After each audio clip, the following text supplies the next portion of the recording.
নমস্কার, আমার বাংলা সংবাদে আমি রাজু সেনগুপ্ত আপনাদের সবাইকে স্বাগত জানাচ্ছি। প্রথমে দেখে নেব আজকের সংবাদ শিরোনাম।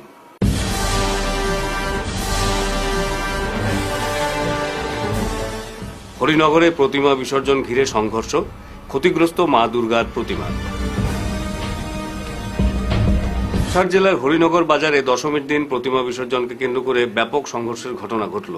প্রত্যক্ষদর্শীদের অভিযোগ, হরিনগর বস্তির একটি পুজো কমিটির বিসর্জন যাত্রা বের হলে আচমকা বর্মন সম্প্রদায়ের কিছু যুবক সেখানে হামলা চালায়। এতে পুজো কমিটির সদস্যরা আহত হন এবং মা দুর্গার প্রতিমা ভেঙে ক্ষতিগ্রস্ত হয়।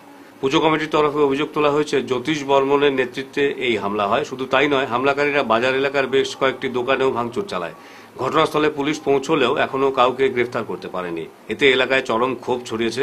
পুজো কমিটির পক্ষ থেকে প্রশাসনকে সতর্ক করে বলা হয়েছে, দ্রুত কঠোর ব্যবস্থা না নিলে স্থানীয় জনগণ আন্দোলনে নামবেন। বর্তমানে এলাকায় টানটান উত্তেজনা বিরাজ করছে এবং পুলিশি টহল জোরদার করা হয়েছে। জ্যোতিষ বর্মন হে উগ্রবাদী, হে এক নম্বর, হে হাফলং থাকে, হে উগ্রপন্থী, হে মার্ডার করতে করি এখানে আইছে তার প্ল্যান লইয়া, তার লগে বন্দুক আসলো কালকে, হে আইয়া এখানে বাজারে মার্ডার করতে চায়। তারপরে আমরা যখন আমরা তো আমরা মারিত গেছি না কেন, আমরা মারিত গেলে তারা একটা গুড়িয়া গেল না অনেক। এখন পর্যন্ত আমরা গতকালকে নিয়ে এফআইআর করা হয়েছে, এটা নিয়ে আমরা মূর্তি বিসর্জন করা হয়েছে না রাখা হয়েছে। এখানে তারার উপদ্রবে আমরা দোকানপাট ভাঙচুর হয়েছে, সুশান্ত দেবের দোকান ভাঙা হয়েছে, আশিসের কি করতো, কি ডিমারাজি ফালতু মানুষ তারা বর্মন হারাইয়া কয় ডিমারাজি করতো, কি ডিমারাজি করে। আমরা এলাম কাছারের মানুষ, আমরা জন্ম মাটি কেনে, তারা আইয়া কয় তারা ডিমারাজি করতো হলে দম থাকলে সামনে আইয়া ফিল্ডে নামক।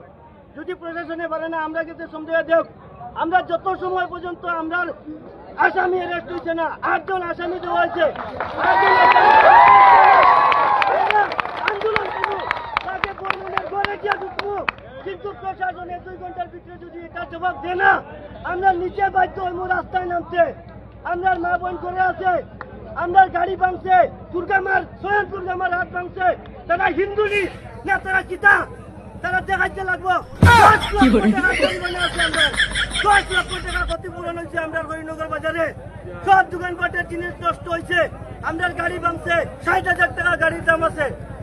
এই গাড়ি আমরা 10 লাখ টাকার ডিমান্ড যদি তারা পুরা করে, আমরা লাগে মিছিল করক, তাহলে আমরা মিছিলে যেতাম না।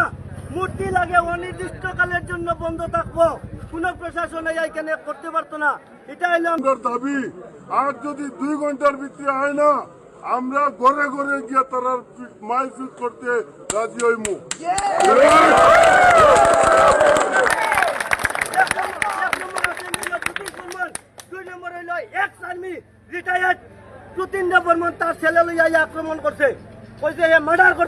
নমস্কার, গতকালকে আমার একটি ভিডিও বিভিন্ন ডিজিটাল মিডিয়ার মাধ্যমে বহুত ভাইরাল হয়েছে। এই ভিডিও করার সময় আমার মাথায় কাজ করছিল না।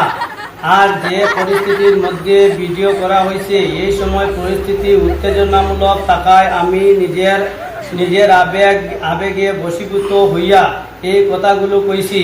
এই ভিডিওর জন্য আমি সমস্ত বর্মন সমাজের সঙ্গে এবং আমাদের অঞ্চলের সব মুরব্বীদের মনে অনেক আঘাত দিয়েছি, যার জন্য আমি সম্পূর্ণ বর্মন সমাজ তথা আমাদের অঞ্চলের সমস্ত মুরব্বীদের কাছে আমার ভুল স্বীকার করছি। এখন আমি বুঝতে পারছি যে আমার এইরকম কথাগুলো কোয়া একদমই ঠিক হয়েছে না। এর লাগিয়া আমি সকলের কাছে এবং সকল বর্মন ভাই বন্ধুদের কাছে আমার ক্ষমা স্বীকার করছি।